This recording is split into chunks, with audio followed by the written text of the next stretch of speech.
Shalom saudara dikasihi Tuhan. Lukas 17 ayat 16.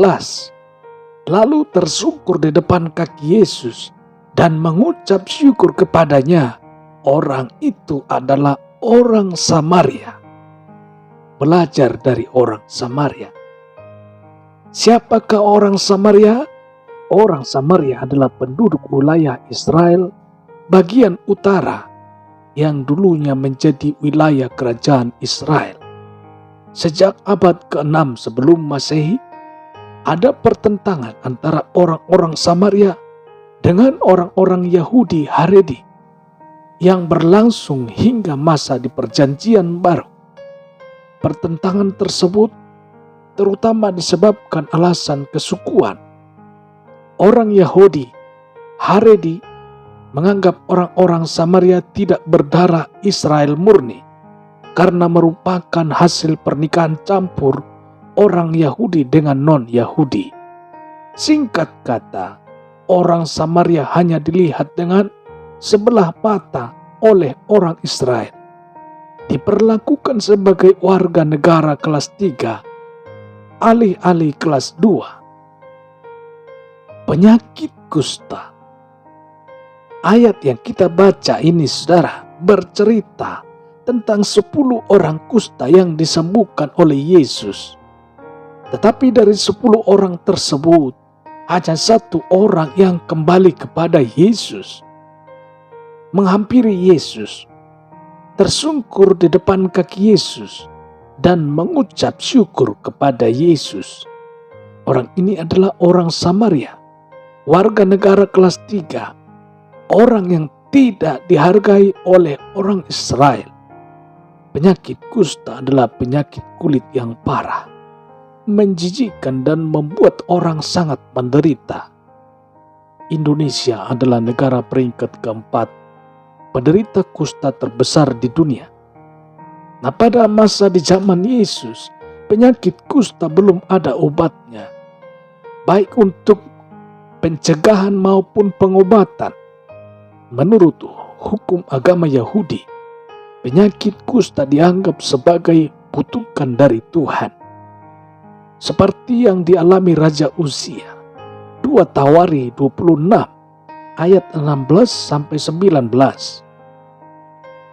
Miriam, saudara Musa, juga kena kusta pada saat mereka melawan Tuhan.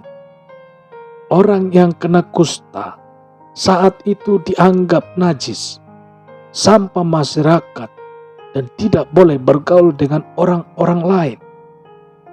Di dalam keluarga, mereka dianggap sebagai anak yang sudah mati. Di luar rumah, sepanjang jalan, orang kusta harus berkata dengan suara nyaring, "Najis, najis, najis." Dimaksudkan sebagai pemberitahuan supaya jangan ada orang yang mendekat. Bisa kita bayangkan betapa hebat penderitaan orang kusta pada zaman itu. Memang di zaman yang serba maju seperti saat ini, penyakit kusta sudah tidak lagi menghantui manusia. Sudah ada obat penyembuh yang dalam waktu cepat memulihkan penderita kusta. Yang ada sekarang ini, yang perlu kita waspadai adalah kusta rohani. Apa yang dimaksud dengan kusta rohani? Orang-orang yang bermulut najis, berpikiran najis, dan berhati najis. Akibatnya jauh lebih mengerikan dibanding penderita kusta pada zaman dulu. Pelajaran dari peristiwa 10 penderita kusta, Tuhan tidak pernah pilih kasih. Tuhan Yesus adalah pribadi yang hebat. Dia tidak pernah pilih kasih. Dia tidak membeda-bedakan orang.